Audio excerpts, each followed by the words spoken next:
नमस्कार छात्रों, आज 10वीं कक्षा का सोहनलाल द्विवेदी और लिखा हुआ कोशिश करने वालों की कभी हार नहीं होती। इस पाठ के बारे में, इस पद्य के बारे में जानकारी प्राप्त करेंगे। इस कविता में कवि यह संदेश दिया जाता है कि सतत प्रयत्नशील व्यक्ति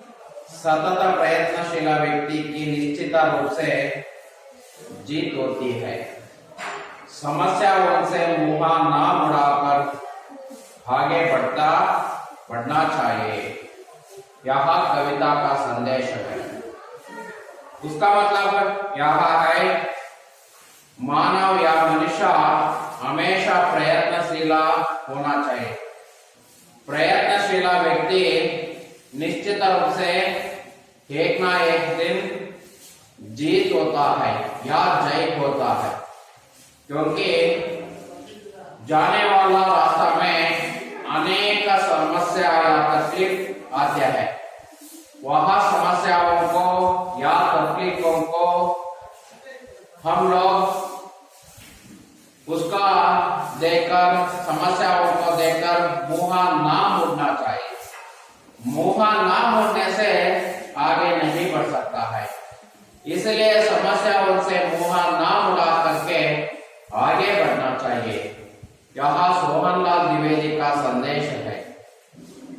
इसका मतलब यह है, मनुष्य या मानव हमेशा प्रयत्नशील होना चाहिए। मेहनत से निरंतर रूप से प्रयत्नशील होना चाहिए। प्रयत्नशील होने से एक ना एक निश्चित रूप से जय पा सकता है। इसलिए सोहनलाल द्विवेदी ने कहते हैं कि कोशिश करने वालों को, कोशिश का मतलब प्रयास या प्रयत्न करने वालों को कभी हार नहीं होते हैं। कभी भी हार नहीं होता है। हार ಅಂದ್ರೆ ಸೋಲು, ಎಂದಿಗೂ ಸೋಲಾಗೋದಿಲ್ಲ ಅಂತ। ಪ್ರಯತ್ನ ಮಾಡುವಂತವರಿಗೆ ಎಂದಿಗೂ ಸೋಲಾಗಲ್ಲ ಅಂತ। इसको छोटी सी छोटी जीव चींटी का एक उदाहरण देकर, इसके द्वारा चींटी भी 100 बार प्रयास करते हैं। 100 बार प्रयास करने के बाद ही उसको एक ना एक दिन जय होता है। यह संदेश दिया जा रहा है। सोहनलाल द्विवेदी ने कोशिश करने वाला हमेशा कोशिश करना चाहिए। कोशिश करने से हार नहीं होता है। इसलिए कवि यह संदेश दिया जा रहा है। कविता का आशय यह है, इस कविता में कोशिश करने से सफलता प्राप्त करने का संदेश मिलता है। कवि कहते हैं कि जीवन में प्रतियोगिता में असफलता से विमुख ना होते हुए अपनी कमियों को खुद पहचाना कर स्व प्रयत्न से लगातार आगे बढ़ने से और कभी नहीं होती है। इस कविता से कोशिश करने से सफलता प्राप्त करने का संदेश मिलता है। कवि कहते हैं कि जीवन की प्रतियोगिता में असफलता से, जीवन में प्रतियोगिता में असफलता से विमुख ना होना चाहिए। उसका मतलब एक बार हार होते हैं, हार होने के तुरंत ही हम लोग विमुख नहीं होना चाहिए। हार होने से बाद ही हम लोग यहाँ उसको प्राप्त करने के लिए प्रयास करना चाहिए। फिर प्रयास करने से हम लोगों को एक ना एक दिन उसको सफलता मिलेगा। इस कविता में कवि ने खुद पहचाना कर स्व प्रयत्न से लगातार आगे बढ़ना से कभी हार नहीं होते हैं। उसका प्रयत्न ऐसा होना चाहिए, स्व प्रयत्न, स्वतः प्रयत्न होना चाहिए। स्व प्रयत्न से आगे बढ़ सकता है। आगे बढ़ने का, आगे उसका मतलब यह है, सोहनलाल द्विवेदी का राय यह है, हम लोग हमेशा स्व प्रयत्न करने से एक ना एक दिन जय प्राप्त सकता है। यह इसका सोहनलाल द्विवेदी का संदेश यहाँ है। सोहनलाल द्विवेदी जी का हिंदी के सुप्रसिद्ध कवि है, वहां भी एक सुप्रसिद्ध कवि है। वहां ऐसा अनेक रचनाओं को किया गया है, इसलिए हम लोगों को मालूम हो गया है मनुष्य हमेशा प्रयत्न होना चाहिए, प्रयत्नशील होना चाहिए। मकले नहीं ಗೊತ್ತಾಗಬೇಕು, सोहनलाल द्विवेदी और बर्दिರುವಂತಹ कोशिश करने वालों को कभी हार नहीं होती ಅನ್ನುವಂತಹ ಕವಿತೆಯಿಂದ ಗೊತ್ತಾಗುತ್ತೆ ಮನುಷ್ಯ ಯಾವಾಗಲೂ ಪ್ರಯತ್ನಶೀಲನಾಗಿರಬೇಕು, ಪ್ರಯತ್ನಶೀಲವಾಗಿರುವಂತಹ ವ್ಯಕ್ತಿ ಒಂದಲ್ಲ ಒಂದು ದಿವಸ ನಿಶ್ಚಿತ ರೂಪದಿಂದ ಗೆದ್ದೇ ಗೆಲ್ಲುತ್ತಾರಂತ। ಸಮಸ್ಯೆಗಳ ಬಂದಾಗ ನಾವು ಮುಖವನ್ನ ತಿರುಗಿಸಬಾರದು, ಮುಖವನ್ನ ತಿರುಗಿಸದೆ ಮುಂದೆ ಹೋದ್ರೆ ನಾವು ಅದರಿಂದ ಜಯವನ್ನ ಪಡ್ಕೋಬಹುದು, ಮುಂದುವರಿಬಹುದು ಅನ್ನುವಂಥದ್ದು ಇವರ ಸಂದೇಶ। ಅದಲ್ಲದೆ ಸಫಲತಾ ಪಡ್ಕೊಳ್ಳುವಂಥದ್ದು, ಪ್ರಯತ್ನದಿಂದ ಸಫಲತೆಯನ್ನು ಪಡ್ಕೊಳ್ತೀವಿ ಅನ್ನೋದು ಈ ಕವಿತೆಯ ಸಂದೇಶವಾದರೆ, ಜೀವನದಲ್ಲಿ ನಾವು ಪ್ರತಿಯೋಗಿತಾ ಮುಖ ಅಸಫಲತಾಮೆ, ನಾವು ಅನೇಕ ಬಾರಿ ಪ್ರಯತ್ನಗಳನ್ನ ಮಾಡ್ತೀವಿ, ಆದ್ರೆ ಅದರಲ್ಲಿ ಅಸಫಲತೆ ಆಗತ್ತೆ, ಅಸಫಲತೆ ಆಯ್ತು ಅಂತ ನಾವು ಮುಖವನ್ನ ಹಿಂತಿರುಗಿಸಬಾರ್ದು। ನಮ್ಮ ಮುಖವನ್ನ ತಿರುಗಿಸದೆ ನಾವು ಸ್ವತಃ ಮತ್ತೆ ಮುಂದೆ ಹೋದಾಗ ಮಾತ್ರ ಸಫಲತೆಯನ್ನ ಪಡ್ಕೊಳ್ಬಹುದು, ಆಗ ನಾವು ನಮ್ಮಲ್ಲಿ ಸೋಲೋದಕ್ಕೆ ಸಾಧ್ಯ ಇಲ್ಲ ಅನ್ನುವಂಥದ್ದು ಈ ಸೋಹನಲಾಲ್ द्विवेदी ಅವರ ಇವರ ಕವಿತೆಯ ಸಾರಾಂಶ ಆಗಿದೆ। ಮಕ್ಕಳೇ, ನಾನು ಒಂದು ಬಾರಿ ಓದ್ತೀನಿ, ಆಮೇಲೆ ನೀವು ಓದ್ಕೊಳ್ಳೋಣಂತೆ। लहरों से डरकर नौका पार नहीं होती है, लहरों से डरकर नौका पार नहीं होती, कोशिश करने वालों को कभी हार नहीं होती। नन्ही चींटी जब दाना लेकर चलती है, नन्ही चींटी जब दाना लेकर चलती है, चढ़ती दीवारों पर 100 बार फिसलाती है, चढ़ती दीवारों पर 100 बार फिसलाती है। मन का विश्वास रगों में साहस बढ़ता है, मन का साहस, मन का विश्वास रगों में साहस बढ़ता है। चढ़कर गिरना गिरकर चढ़ना ना कराना है, चढ़कर गिरना गिरकर चढ़ना ना करना है, आगे उसकी मेहनत बेकार नहीं होती है, आगे उसकी मेहनत बेकार नहीं होती है, कोशिश करने वालों को कभी हार नहीं होती है। लहरों से डरकर नौका पार नहीं होती, कोशिश करने वालों की कभी हार नहीं होती। नन्ही चींटी जब दाना लेकर चलती है, चढ़ती दीवारों पर 100 बार फिसलाती है। मन का विश्वास रगों में साहस बढ़ता है, चढ़कर गिरना गिरकर चढ़ना ना करना है, आगे उसकी मेहनत बेकार नहीं होती, कोशिश करने वालों की कभी हार नहीं होती।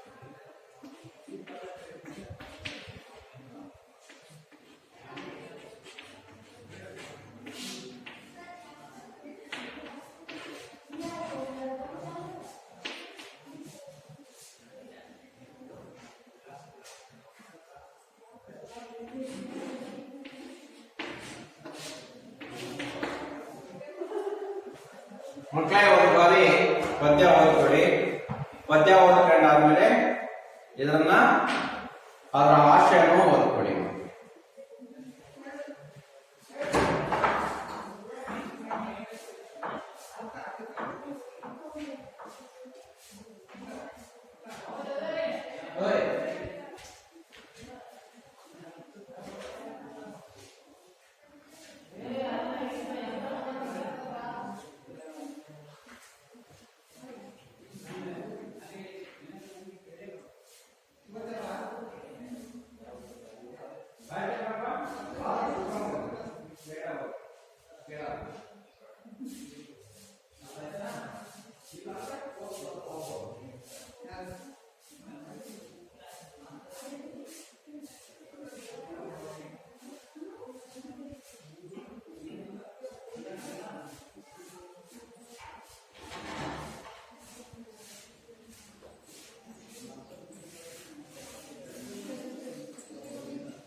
सोहनलाल द्विवेदी का कवि परिचय। सोहनलाल द्विवेदी जी हिंदी के सुप्रसिद्ध कवि है। आपका जन्म 23 फरवरी सन 1906 को हुआ। अपने बनारस हिंदी विश्वविद्यालय से एमए एलएलबी की डिग्री ली और आजीविका के लिए जमींदारी तथा बैंकिंग का काम करते रहे। सन 1938 से सन 1942 तक हाफ राष्ट्रीय पत्र दैनिका अधिकार के संपादक थे। कुछ वर्षों तक अपने हवाई तैनिका बिना वेतन के बाल पत्रिका बालसखा का संपादन भी किया। आप महात्मा गांधी से अत्यधिक का प्रभावित थे। स्वतंत्रता प्राप्ति के लिए देशभक्ति व ऊर्जा से ओतप्रोत की रचनाओं की विशेष सराहना हुई तथा आपको राष्ट्र कवि की उपाधि से अलंकृत किया गया है। सन 1088 में राष्ट्र कवि द्विवेदी जी का देहांत हो गया। आपकी प्रमुख कृतियां है भैरवी, वासवदाता, कुणाला, पूजा गीता, विषपाना, युगाधारा और जयगांधी। बसुरी, झरना, बिगुल, बच्चों के बापू, दूध, बताशा, बाल भारती, शिशु भारती, नेहरू चाचा, सुजाता, प्रभाती आदि आपका प्रमुख बाल साहित्य है। मಕ್ಕಳೇ ಇದನ್ನ ಎಕ್ಸ್ಪ್ಲೈನ್ ಮಾಡೋಕ್ಕಿಂತ ಒಂದು ಬಾರಿ ನೀವು ಕವಿ ಪರಿಚಯ ಒಂದು ಬಾರಿ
सोहनलाल द्विवेदी हिंदी के सुप्रसिद्ध कवि है। आपका जन्म ಹಾಗಂದ್ರೆ ಸೋಹನ್ಲಾಲ್ ದ್ವಿವೇದಿ ಅವರು ಒಬ್ಬ ಸುಪ್ರಸಿದ್ಧ ಕವಿ. ಅವರ ಜನ್ಮ 23 ಫರವರಿ सन 1906 1900 ಆಯಿತು. उसका अपने बनारस ವಿಶ್ವವಿದ್ಯಾಲಯದಲ್ಲಿ MA ಹಾಗೂ LLB ಪದವಿಯನ್ನು ಪಡ್ಕೊಂಡಿದ್ದಾರೆ.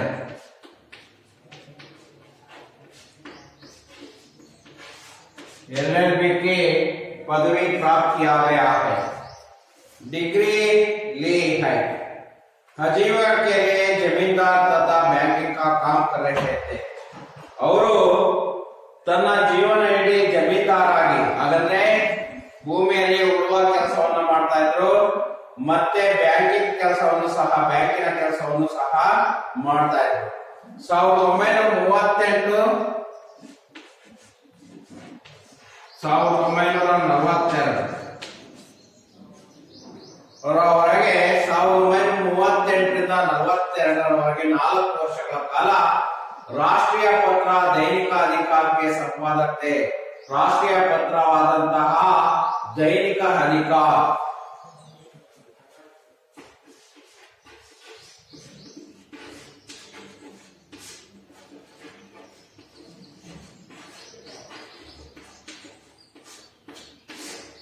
दैनिक अधिकार पत्रिका का संपादक थे. ಸಂಪಾದಕರಾಗಿ ಸಹ ಕೆಲಸವನ್ನು ಮಾಡ್ತಾರೆ.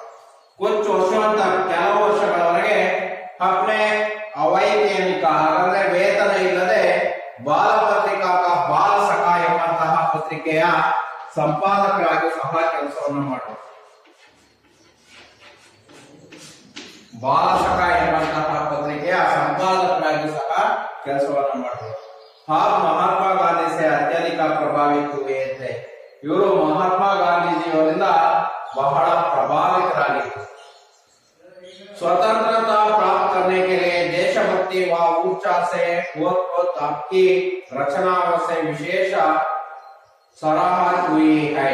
आपको राष्ट्र कवि उपाधि से अलंकृत किया गया है. ಇವರು ನಮ್ಮ ದೇಶಭಕ್ತರಾಗಿದ್ರು, ಹಾಗಾಗಿ ದೇಶಕ್ಕೋಸ್ಕರ ಹೋರಾಟವನ್ನು ಮಾಡಿದಂತವರು ಸಹ ಇವರಾದ್ರು. ಇವ್ರನ್ನ ರಾಷ್ಟ್ರಕವಿ ಎಂಬಂತೆ ಕರೀತಾರೆ. ಮೈಥಿಲಿ ಶರಣಗುಪ್ತರನ್ನ ಹೇಗೆ ರಾಷ್ಟ್ರಕವಿ ಅಂತ ಕರೀತಾರೆ, ಅದೇ ರೀತಿ ಸೋಹನ್ಲಾಲ್ ದ್ವಿವೇದಿ ಅವರನ್ನು ಸಹ ರಾಷ್ಟ್ರಕವಿ ನಾಮಸೆ ಪುಕಾರ ಜಾತಾ ಹೈ. ಅವರನ್ನ ರಾಷ್ಟ್ರಕವಿ ಅಂತಲೂ ಸಹ ಕರೆಯಲಾಗಿದೆ. ಯಾರನ್ನ? ಸೋಹನ್ಲಾಲ್ ದ್ವಿವೇದಿ ಅವರನ್ನ 1988ರಲ್ಲಿ उसका मृत्यु हुई है या देहांत हुई है. 1988ರಲ್ಲಿ ಅವರ ಮೃತ್ಯು ಆಯಿತು, ದೇಹಾಂತ हुई है. ಹಾಗಾಗಿ ಅವರ ಪ್ರಮುಖ ರಚನಾಯಗಳು ಯಾವ್ಯಾವಂದ್ರೆ ಭೈರವಿ, ವಾಸವದನ, ಕುಣಾಲ, ಪೂಜಾಗೀತ, ವಿಷಪಾನ, ಯುಗಾಧಾರ और जया गांधी, बसूरी, जरना, बिगुल, बच्चों के बापू, दूध बतासा, बाला भारती, शिशु भारती, नेहरू चाचा, सुजाता, प्रभाती आदि आपका प्रमुख बाल साहित्य है. ಇವೆಲ್ಲ ಅವರು ಬರೆದಿರುವಂತಹ ರಚನಾಯಗಳು. ಅಲ್ಲಿಗೆ ನಮಗೆ ಮಕ್ಕಳೇ ಗೊತ್ತಾಯ್ತು ಏನಂತಂದ್ರೆ ಸೋಹನ್ಲಾಲ್ ದ್ವಿವೇದಿ ಅವರು ಒಬ್ಬ ಸುಪ್ರಸಿದ್ಧ ಕವಿ. ಅವರು ರಾಷ್ಟ್ರಕವಿ ನಾಮಸೆ ಬಹುತ್ ಪುಕಾರಾ ಜಾತಾ ಹೈ. ರಾಷ್ಟ್ರಕವಿ ಎಂಬಂತ ಹೆಸರಿನಿಂದ ಅವರು ಪ್ರಸಿದ್ಧಿ ಆಯ್ತು. ಅವರ ಜನ್ಮ 23 ಫರವರಿ 1906ರಲ್ಲಿ ಆಯ್ತು. ಅವರ ಮೃತ್ಯು 1988ರಲ್ಲಿ ಆಯ್ತು. ಅವರು ಬನಾರಸ್ ವಿಶ್ವವಿದ್ಯಾಲಯದಲ್ಲಿ MA ಮತ್ತು LLB ಡಿಗ್ರಿಯನ್ನು ಪಡ್ಕೊಂಡಿದ್ರು. ಅವರು ದೈನಿಕ ಅಧಿಕಾರ ಎಂಬಂತಹ ಪತ್ರಿಕೆಯ ಸಂಪಾದಕರಾಗಿದ್ರು. ಅದೇ ಅಲ್ಲದೆ ಬಿನಾ ವೇತನ, ಯಾವುದೇ ವೇತನ ಪಡೆದುಕೊಳ್ಳದೆ ಬಾಲಸಖಾ ಎಂಬಂತಹ ಪತ್ರಿಕೆಯ ಸಂಪಾದಕರಾಗಿ ಸಹ ಕೆಲಸವನ್ನ 1938ರಿಂದ 42ರವರೆಗೆ ದೈನಿಕ ಅಧಿಕಾರ ಪತ್ರಿಕೆಯ ಸಂಪಾದಕರಾಗಿ ಸಹ ಕೆಲಸವನ್ನ ಮಾಡಿದರು. ಇವರು ರಾಷ್ಟ್ರಕವಿ ಎಂಬಂತಹ ಹೆಸರಿನಿಂದ ಬಹಳ ಪ್ರಸಿದ್ಧಿಯಾದಂತವರು, ರಾಷ್ಟ್ರಕವಿ ಎಂಬಂತಹ ಉಪಾಧಿಯನ್ನು ಪಡ್ಕೊಂಡಂತವರು ಸೋಹನ್ ಲಾಲ್ ದ್ವಿವೇದಿಯವರು. ಅಂತಹ ಮಹಾನ್ ಕವಿಯವರು ಬರೆದಿರುವಂತಹ ಕೋಶಿಶ್ ಕರ್ನೆ ವಾಲೋं की कभी हार नहीं होती है. ಹಾಗಾದ್ರೆ ನಾವು ಪ್ರಯತ್ನವನ್ನ ಮಾಡ್ತಾ ಇದ್ರೆ ನಮಗೆ ಎಂದಿಗೂ ಸೋಲು ಆಗುವುದಿಲ್ಲ ಅನ್ನುವಂಥದ್ದು ಈ ಕವಿತೆಯ ಸಾರಾಂಶ. ಅಲ್ಲಿಗೆ ನಾವು ಮನುಷ್ಯ ಯಾವತ್ತೂ ಸಹ ಪ್ರಯತ್ನಶೀಲನಾಗಿರಬೇಕು, ಅವನು ಯಾವತ್ತೂ ಸಹ ಪರಿಶ್ರಮ ಜೀವಿಯಾಗಿರಬೇಕು. ಹಾಗಿದ್ರೆ ಮಾತ್ರ ನಮಗೆ ಏನು ಸಿಗತ್ತೆ, ಜೀವನದಲ್ಲಿ ಸಫಲತೆ ಸಿಗತ್ತೆ ಅನ್ನುವಂಥದ್ದು ಇದರಿಂದ ಗೊತ್ತಾಗುತ್ತೆ. ಸಫಲತೆ ಸಿಗ್ಬೇಕಂದ್ರೆ ನಾವು ಪರಿಶ್ರಮ ಜೀವಿ ಆಗಿರ್ಬೇಕು ಅನ್ನುವಂಥದ್ದು ಗೊತ್ತಾಗುತ್ತೆ. ನೋಡೋಣ ಹಾಗಾದ್ರೆ. लहरों से डरकर नौका पार नहीं होती है, कोशिश करने वालों की कभी हार नहीं होती. नन्ही चींटी जब दाना लेकर चलती है, चट्टी दीवारों पर 100 बार फिसलाती है. मन का ईश्वर रगों में साहस करता है, चक्कर गिरता गिरकर चढ़ना ना करता है. आखिर उसकी मेहनत बेकार नहीं होती, कोशिश करने वालों की कभी हार नहीं होती है. ಮಕ್ಕಳೇ ಶಬ್ದಾರ್ಥ ನೋಡ್ಕೊಳ್ಳಿ ಒಂದ್ಸಲ. ಲಹರ್ ಅಂದ್ರೆ ತರಂಗ, ಅಲೆಗಳು. ನೌಕಾ ನಾವ್, ನೌಕಾ ಅಂದ್ರೆ ನಾವ್, ನಾವ್ ಅಂದ್ರೆ ಏನಂತ ದೋಣಿ. ಕೋಶಿಶ್ ಅಂದ್ರೆ ಪ್ರಯಾಸ ಪ್ರಯತ್ನ. ಹಾರ್ ಅಂದ್ರೆ ಪರಾಜಯ ಸೋಲು. ವಿಫಲತೆ ಅಥವಾ ನನ್ನಿ ಅಂದ್ರೆ ಚೋಟಿ ಚಿಕ್ಕದಾಗಿರುವಂತ, ಲಘು ಅಂತ. ದಾನ ಧಾನ್ಯ, ದಾನ ಅಂದ್ರೆ ಏನಂತ ಧಾನ್ಯ ಅನಾಜ. ಕಣ ದಿವಾರ್ ಭಿತ್ತಿ ಗೋಡೆ. ವಿಶ್ವಾಸ ಭರೋಸ ನಂಬಿಕೆ. ರಗ್ ನಸ್ ಸ್ನಾಯು ನಾಡಿ. ಸಾಹಸ ಧೈರ್ಯ ಹಿಮ್ಮತ್ ಹೌಸ್ಲಾ. ಅಕರ್ಣ ಬುರಾ ಲಗ್ನ ಕೆಟ್ಟದು. ಮೆಹನತ್ ಪರಿಶ್ರಮ. ಬೇಕಾರ ವ್ಯರ್ಥ ನಿರಾರ್ಥಕ. ಸಿಂಧು ಸಾಗರ ಸಮುದ್ರ. ಗೋತಾಕೋರ ಈಜುಗಾರ ತೈರಾಟ. ಐರಾನ್ ಹೋನ ಆಶ್ಚರ್ಯಚಕಿತ್ ಹೋನ ಆಶ್ಚರ್ಯಗೊಂಡಿರೋದು. ಚುನೌತಿ ಲಲಾಕಾರ ಆಮಂತ್ರಣ. कमी अभाव. न्यूनता चैन आराम. संघर्ष टकराव.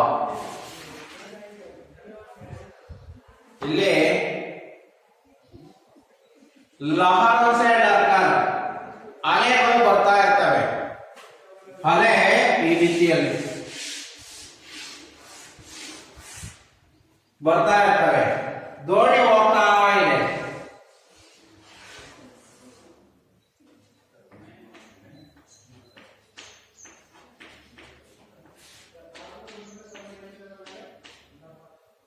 ಅವನು ಲಹರೋं से डरकर ಈ ಅಲೆಗಳಿಗೆ, लहरों से डरकर ಈ ಅಲೆಗಳಿಗೆ ಎದುರಿಕೊಂಡು ನೌಕಾ ಪಾರ್ नहीं होता है. ಹಾಗಾದ್ರೆ ಈ ಅಲೆಗಳಿಗೆ ದಾಟಿಕೊಂಡು ಅವನು ದೋಣಿಯನ್ನ ನಡೆಸೋದಕ್ಕೆ ಆಗ್ಲಿಲ್ಲ ಅಂದ್ರೆ, ಅಥವಾ ಅಲೆಗಳಿಗೆ ಎದುರಿಕೊಂಡು ಬಿಟ್ಟು ಅವನು ಆ ದೋಣಿಯನ್ನ ಆ ಸಮುದ್ರವನ್ನ ದಾಟಲಿಲ್ಲ ಅಂದ್ರೆ ಅವನು ಒಂದು ತುದಿಯಿಂದ ಇನ್ನೊಂದು ತುದಿಗೆ ಮುಟ್ಟೋದಕ್ಕೆ ಸಾಧ್ಯನೇ ಇಲ್ಲ. ಹಾಗಾಗಿ ಅವನಿಗೆ ಏನಿರ್ಬೇಕು, ಧೈರ್ಯ ಅನ್ನೋದಿರ್ಬೇಕು, ಸಾಹಸ ಅನ್ನೋದಿರ್ಬೇಕು. ಅದಕ್ಕೆ ಹೇಳಿದರೆ ಅಲೆಗಳಿಗೆ ನಾವು ಎದುರಿಕೊಂಡು ಕುತ್ಕೊಂಡ್ರೆ ನಾವು ದೋಣಿ ಓಡಿಸಕ್ ಸಾಧ್ಯನಾ? ಹಾಗಾದ್ರೆ ಅಲೆಗಳಿಗೆ ನಾವು ಎದುರಬಾರದು. ಬರ್ತವೆ ಅಲೆಗಳು, ಜೀವನದಲ್ಲೂ ಅಷ್ಟೇ ಕಷ್ಟಗಳು ಬರ್ತವೆ, ಅವುಗಳನ್ನ ನಾವು ಎದುರಿಸ್ಬೇಕು. ಬಂದಿದ್ದೇವೆ ಅಂತ ಕಷ್ಟಗಳು ಬಂದಿದ್ದೇವೆ ಅಂತ ಕುತ್ಕೊಂಡ್ರೆ ಆಗತ್ತಾ? कोशिश करने वालों की कभी हार नहीं होती है. कोशिश करने वालों की ಕಷ್ಟ ಪಡುವಂತನಿಗೆ ಯಾವತ್ತು ಪ್ರಯಾಸ. ಕೋಶಿಶ್ ಅಂದ್ರೆ ಪ್ರಯಾಸ ಯಾ ಪ್ರಯತ್ನ.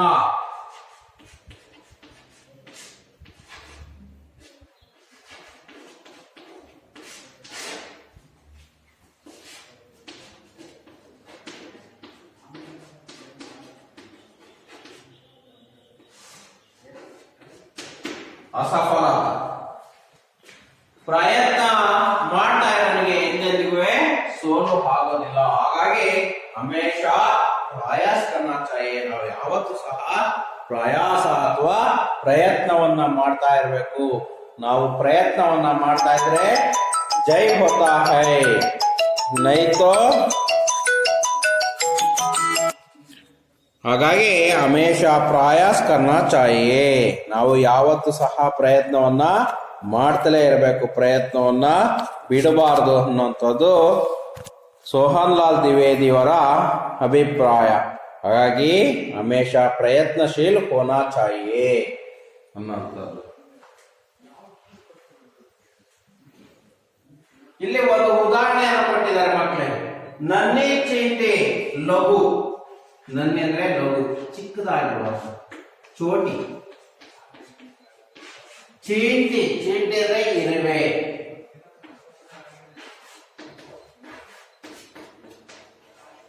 ಸಣ್ಣದಾದಂತಹ ಇರುವೆ ಏನ್ ಮಾಡ್ತಾ ಇದ್ದಾರೆ, ದಾನ ಲೇಕರ್ ಚಲ್ತೆ ಹೈ. ಧಾನ್ಯಗಳನ್ನ ತೆಗೆದುಕೊಂಡು ಏನ್ ಮಾಡ್ತಾ ಇದೆ, ಚಲ್ತೆ ಹೈ, ನಡೀತಾ ಇದೆ. ಯಹ ದೀವಾರ್ ಹೈ, दीवार पर चलती रहता है.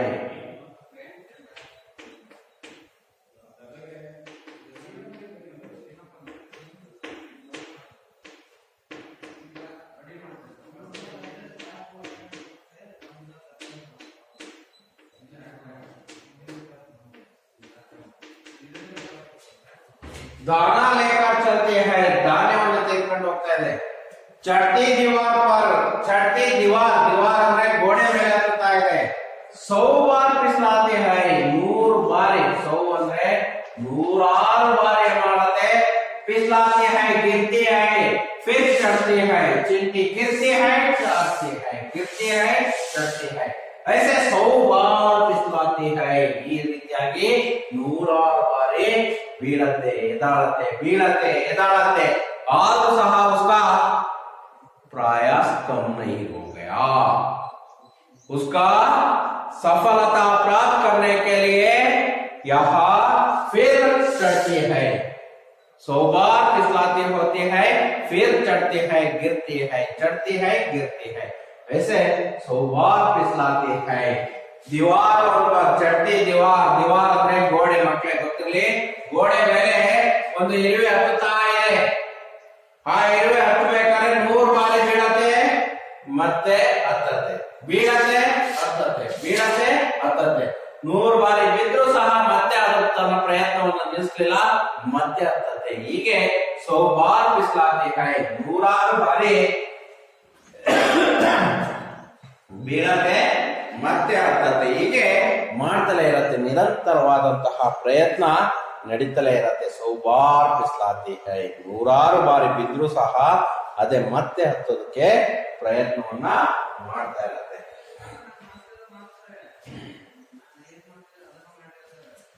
ಮನ್ ಕಾ ವಿಶ್ವಾಸ ರಗೋ ಮೇ ಸಾಹಸ ಬರ್ತಾ ಹೈ.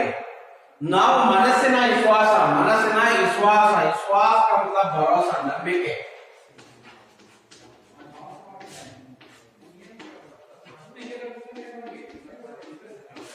मन का विश्वास, ಮನಸ್ಸಿನ ವಿಶ್ವಾಸವನ್ನ ರಗೋಮೆ ಸಾಹಸ ಬರ್ತಾ ಹೈ. ನಮ್ಮ ನರಗಳಲ್ಲಿ ತುಂಬಬೇಕು, ಸ್ನಾಯುಗಳಲ್ಲಿ ತುಂಬಬೇಕು, ತುಂಬಿ ಸಾಹಸವನ್ನು ತುಂಬಬೇಕು. ನಮ್ಮ ಮನಸ್ಸಿನ ನಂಬಿಕೆಯನ್ನ, ಈ ಧೈರ್ಯ ಯಾವ್ದ್ರಲ್ಲಿ, ಸ್ನಾಯುಗಳಲ್ಲಿ ತುಂಬಬೇಕು. ಆ ಸಾಹಸವನ್ನ ಜಡ್ಕರ್ಗಿರ್ತಾ ಹೈ. ಹಾಗಾದ್ರೆ ಮನಸ್ಸಿನಲ್ಲಿ ನಮಗೆ ಮೊದಲು ಆತ್ಮವಿಶ್ವಾಸ ಇರಬೇಕು, ನಾನು ಹತ್ತುತ್ತೀನಿ ಅಂತ.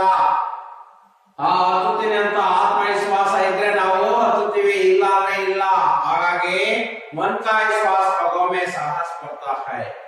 ಚಡ್ಕರ್ ಗಿರ್ತಾ, ಗಿರ್ಕರ್ ಚಡ್ನಾ ನಾಹ ಕರ್ತಾ ಹೈ. ಚಡ್ಕರ್ ಗಿರ್ನಾ, ಹತ್ತುತ್ತಾ ಬೀಳೋದು, ಬಿದ್ದು ಹತ್ತೋದು. ನಾಹ ಕರ್ನಾ ಹೈ, ಬುರಾ ನಾ ಹೋತಾ ಹೈ, ಕೆಟ್ಟದಲ್ಲ. ನಾವು ಪ್ರಯತ್ನ ಮಾಡ್ತಾ ಇದೀವಲ್ಲ, ನಾವು ಸೋಲ್ತೀವಿ, ಅನೇಕ ಬಾರಿ ಸೋಲ್ತೀವಲ್ಲ, ಸೋಲು ಕೆಟ್ಟದಲ್ಲ. ಸೋಲು ಗೆಲುವಿನ ಮೆಟ್ಟಿಲು. ಸೋಲು ಅನ್ನುವಂಥದ್ದು ಮತ್ತೆ ಇನ್ನೊಂದು ಬಾರಿ ನಮಗೆ ಗೆಲುವನ್ನ ತಂದು ಕೊಡ್ಬೋದು. ಸೋಲು ಅನ್ನೋದನ್ನ ನಾವು ಕೆಟ್ಟದು ಅಂತ ಅನ್ಕೊಂಬಾರ್ದು.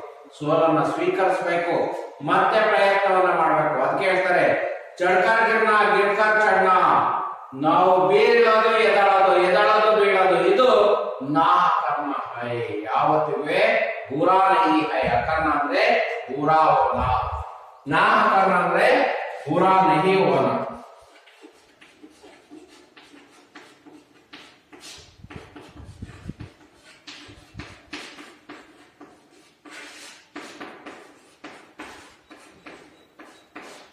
ಬುರಾ ನಹಿ ಹೋನಾ ಹಾಗಾದ್ರೆ ನಾಕರ್ಣ ಯಾವುದೇ ಕಾರಣದಿಂದ ಕೆಟ್ಟದಲ್ಲ ಬೀಳೋದು ಎದ್ದಾಳೋದು ಎದ್ದು ಬೀಳುವುದು ಯಾವುದು ತಪ್ಪಲ್ಲ ಆಗಿ ಉನ್ಕಿ ಬೇಕಾರ ಮೆಹನತ್ ಬೇಕಾರ ನಹಿ ಹೋತಿ ಹೈ ಆಖಿರ್ ಅಂದ್ರೆ ಕೊನೆಯದಾಗಿ ಉನ್ಕಿ ಮೆಹನತ್ ಅವನ ಪರಿಶ್ರಮ ಮೆಹನತ್ ಅಂದ್ರೆ ಪರಿಶ್ರಮ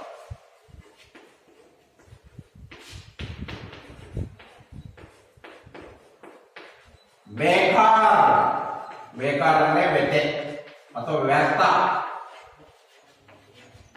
ಅವನ ಪರಿಶ್ರಮ ಯಾವತ್ತೂ ಸಹ ವ್ಯರ್ಥವಲ್ಲ ಯಾರ ಪರಿಶ್ರಮ ಅವನು ಯಾರು प्रयास करता है उसका परिश्रम व्यर्थ नहीं होता है ಅವನ ಪರಿಶ್ರಮ ಯಾವತ್ತೂ ಸಹ ವ್ಯರ್ಥ ಆಗೋದಿಲ್ಲ ಬೇಕಾರ ವ್ಯರ್ಥ नहीं होता है ಕೊನೆಯದಾಗಿ ಒಂದಲ್ಲ ಒಂದು ದಿವಸ ಸೋಲು ಎಷ್ಟು ದಿವಸ ಬರ್ಬೋದು ಒಂದು ದಿನ ಬರ್ಬೋದು 2 ದಿನ ಬರ್ಬೋದು ಆದ್ರೆ ಕೊನೆಯವರೆಗೂ ಸೋಲೆ ಬರೋದಕ್ಕೆ ಸಾಧ್ಯ ಇಲ್ಲ ಮಕ್ಕಳೇ ಒಂದಲ್ಲ ಒಂದು ದಿವಸ ಗೆಲುವು ಬಂದೇ ಬರುತ್ತೆ ಹಾಗೆ ಮೆಹನತ್ ಬೇಕಾರ ನಹಿ ಹೋತಾ ಹೈ ನಮ್ಮ ಪರಿಶ್ರಮ ಅನ್ನೋದು ಕೊನೆಯದಾಗಿ ಏನೋ ವ್ಯರ್ಥ ಆಗೋದಿಲ್ಲ ಅದಕ್ಕೆ ಹೇಳ್ತಿದ್ದಾರೆ ಕೋಶಿಶ್ ಕರ್ನೆ ವಾಲೋ ಕಭಿ ಹಾರ್ ನಹಿ ಹೋತಿ ಹೈ ಎಂದೆಂದಿಗೂ ಸಹ ಪ್ರಯತ್ನ ಮಾಡುವಂತನಿಗೆ ಸೋಲು ಆಗೋದಿಲ್ಲ ಪ್ರಯತ್ನ ಮಾಡ್ತಾ ಇದ್ರೆ ನಮಗೆ ಒಂದಲ್ಲ ಒಂದು ದಿವಸ ಅದರ ಪ್ರತಿಫಲ ಸಿಕ್ಕೇ ಸಿಗತ್ತೆ ಅನ್ನೋದು ಈ ಪದ್ಯದ ಮೂಲಕ ಈ ಕವಿತೆಯ ಮೂಲಕ ಗೊತ್ತಾಗುತ್ತೆ ಮಕ್ಕಳಿಗೆ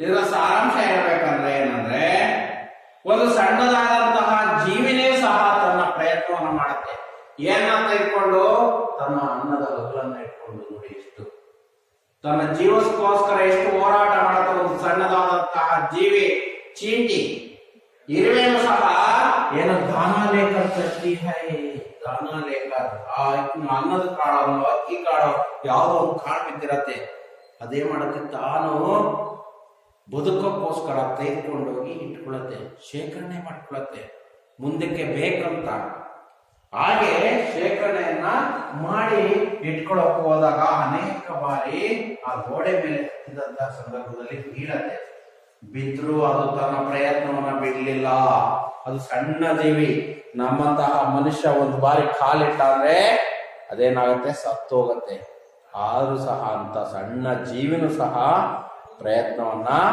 ಮಾಡ್ತಾ ಇರುತ್ತೆ ಮಕ್ಕಳೇ ಹಾಗಾಗಿ ಇದರಿಂದ ಏನ್ ಗೊತ್ತಾಗುತ್ತೆ ಅಂತಹ ಸಣ್ಣ ಜೀವಿನೇ ಪ್ರಯತ್ನ ಮಾಡ್ಬೇಕಾದ್ರೆ ನಮ್ಮಂತಹ ಮನುಷ್ಯ ನಾವು ಪ್ರಯತ್ನವನ್ನ ಮಾಡಬಾರ್ದು ನಾವು ವಿಜಯವನ್ನ ಪಡ್ಕೋಬೇಕಂದ್ರೆ ನಮ್ಮ ಮನಸ್ಸಿನ ವಿಶ್ವಾಸ ಏನಾಗಿರ್ಬೇಕು ಆತ್ಮವಿಶ್ವಾಸವಾಗಿರ್ಬೇಕು ಗಟ್ಟಿಯಾದಂತಹ ನಿರ್ಧಾರಗಳನ್ನು ನಾವು ತೆಗೆದುಕೊಳ್ಬೇಕು ಆಗ ನಮ್ಮ ಮನಸ್ಸಿನ ವಿಶ್ವಾಸ ಗಟ್ಟಿ ಆದ್ರೆ ಧೈರ್ಯ ಬಂದ್ರೆ ಆಗ ನಮ್ಮ ಸ್ನಾಯುಗಳಲ್ಲಿ ಸಾಹಸ ಅನ್ನೋದು ಬರುತ್ತೆ ಧೈರ್ಯ ಅನ್ನೋದು ಬರುತ್ತೆ ಆಗ ಸ್ನಾಯುಗಳು ಗಟ್ಟಿ ಆಗ್ತವೆ ಅವು ಕೆಲಸ ಮಾಡೋದಕ್ಕೆ ನಾವು ಮನಸ್ಸೇ ಲೂಸ್ ಅನ್ನ ಬಿಟ್ರೆ ಮನಸ್ಸನ್ನ ವೀಕ್ ಆಗ್ತದಂದ್ರೆ ನಮ್ಮ ಮನಸ್ಸಲ್ಲಿ ಆತ್ಮವಿಶ್ವಾಸ ಇಲ್ಲ ಅಂದ್ರೆ ದೈಹಿಕವಾಗಿಯೂ ಸಹ ನಾವೇನಾಗ್ತೀವಿ ಬಳಲ್ತೀವಿ ಅದಕ್ಕೆ ಹೇಳ್ತಾರೆ ಜಟ್ಟರ್ ದಿನ ನಾವು ಎದ್ದು ಬೀಳಬೇಕು ಅಥವಾ ಬಿದ್ದು ಎದ್ದು ಸಹ ಅದು ಬೀಳೋದು ಹೇಳೋದು ಕೆಟ್ಟದಲ್ಲ ಆಕಿರ್ ಏನಾಗತ್ತೆ ಯಾವುದು ಕೆಟ್ಟದಲ್ಲ ನಾವು ಸೋಲು ಕೆಟ್ಟದು ಅಂತ ಅನ್ಕೋಬಾರ್ದು ಬೀಳೋದು ಕೆಟ್ಟದು ಅಂತ ಅನ್ಕೋಬಾರ್ದು ಅದು ನಾವು ಮುಂದೆ ಮತ್ತೆ ಪ್ರಯತ್ನವನ್ನ ಮಾಡಬೇಕು ಕೊನೆಯದಾಗಿ ಈ ಪರಿಶ್ರಮ ಅನ್ನುವಂಥದ್ದು ಯಾವತ್ತಿಗೂ ಸಹ ವ್ಯರ್ಥ ಆಗೋದಿಲ್ಲ ಒಂದಲ್ಲ ಒಂದು ದಿನ ನಾವು ಜಯವನ್ನ ಪಡ್ಕೊಳ್ತೀವಿ ಇದರಿಂದ ನಮಗೆ ಒಂದಲ್ಲ ಒಂದು ದಿವಸ ಲಾಭ ಹಾಗೇ ಆಗತ್ತೆ ಪರಿಶ್ರಮವನ್ನ ಪಡೋಂತನಿಗೆ ಇವತ್ತಲ್ಲ ನಾಳೆ ಲಾಭ ಹಾಗೆ ಆಗತ್ತೆ ಹಾಗಾಗಿ ನಾವು ಯಾವಾಗ್ಲೂ ಪ್ರಯತ್ನಶೀಲರಾಗಿರ್ಬೇಕು ಪ್ರಯತ್ನವನ್ನ ನಾವು ಮಾಡ್ತಾ ಇರಬೇಕು ಅನ್ನುವಂಥದ್ದು ಇಲ್ಲಿ ಸೋಹಾನ್ ಲಾಲ್ ದ್ವಿವೇದಿಯವರ ಕವಿಯಲ್ಲಿ ಅವರ ಅಭಿಪ್ರಾಯವನ್ನ ಹೇಳ್ತಾ ಹೋಗಿದ್ದಾರೆ ಹಾಗಾಗಿ कोशिश करने वालों को कभी हार नहीं है. ಎಷ್ಟು ಚೆನ್ನಾಗಿ ಹೇಳಿದ್ದಾರೆ. ಒಂದು ಇರುವೆಯನ್ನ ಉದಾಹರಣೆಯನ್ನು ತೆಗೆದುಕೊಂಡು ಮಕ್ಕಳೇ ಎಷ್ಟು ಚೆನ್ನಾಗಿ ಹೇಳಿದ್ದಾರೆ ನೋಡಿ. ಅದಕ್ಕೆ ಒಂದು ಇರುವೆ ತಾಂಡ ಹೇಳಿದರೆ, ಇನ್ನೊಂದು ನಾವು ನದಿ ದಾಟಬೇಕಾದ್ರೆ ಅಲೆಗಳು ಬರ್ತವೆ ಅಂತ ನಾವು ಹೆದರಿಕೊಂಡು ಕೂಡಕ್ಕಾಗತ್ತಾ? ನಾವು ನೀರಲ್ಲಿ ಈಜಾಡ್ದಂಗಿರಕ್ಕಾಗತ್ತ? ಹಾಗೆ ಪ್ರಯತ್ನವನ್ನ ಮಾಡ್ತಾ ಇರ್ಬೇಕು ಅನ್ನೋದನ್ನ ಇಲ್ಲಿ ಸೋಹನ್ಲಾಲ್ ದ್ವಿವೇದಿಯವರು ಹೇಳ್ತಾ ಹೋಗಿದ್ದಾರೆ.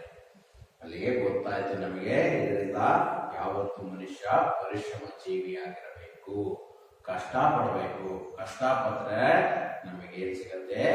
ಜಯ ಸಿಗತ್ತೆ.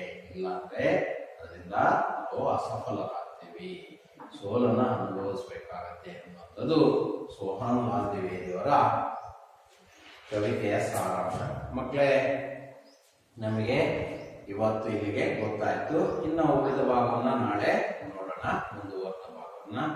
ಇವತ್ತು ಮಾಡಿರುವಂಥದ್ದನ್ನ ನೀವು ಮತ್ತೆ ಮನೆಯಲ್ಲಿ ಹೋಗಿ ಓದ್ಕೊಳ್ಳಿ, ಪ್ರಾಕ್ಟೀಸ್ ಮಾಡಿ. ಆ ಪ್ರಾಕ್ಟೀಸ್ ಮಾಡೋದ್ರ ಜೊತೆಯಲ್ಲಿ ನೀವೇನ್ ಮಾಡ್ಬೇಕು ಮಕ್ಕಳೇ? ಅದನ್ನ ಕಲಿಬೇಕು. ಕಲ್ತಾದ್ಮೇಲೆ ಏನ್ ಮಾಡ್ಬೇಕು? ನೋಟ್ಸ್ ಅಲ್ಲಿ ಬರೆಯಬೇಕು. ಪ್ರಶ್ನೆ ಉತ್ತರಗಳನ್ನ ಬರೆದು ನೀವೆಲ್ಲರೂ ಕಲಿಯೋದಕ್ಕೆ ಪ್ರಯತ್ನ ಮಾಡಿ ಅಂತ ಹೇಳ್ತಾ ಈ ಕವಿತೆಯ ಅರ್ಧ ಭಾಗಕ್ಕೆ ನಾನು ವಿರಾಮವನ್ನು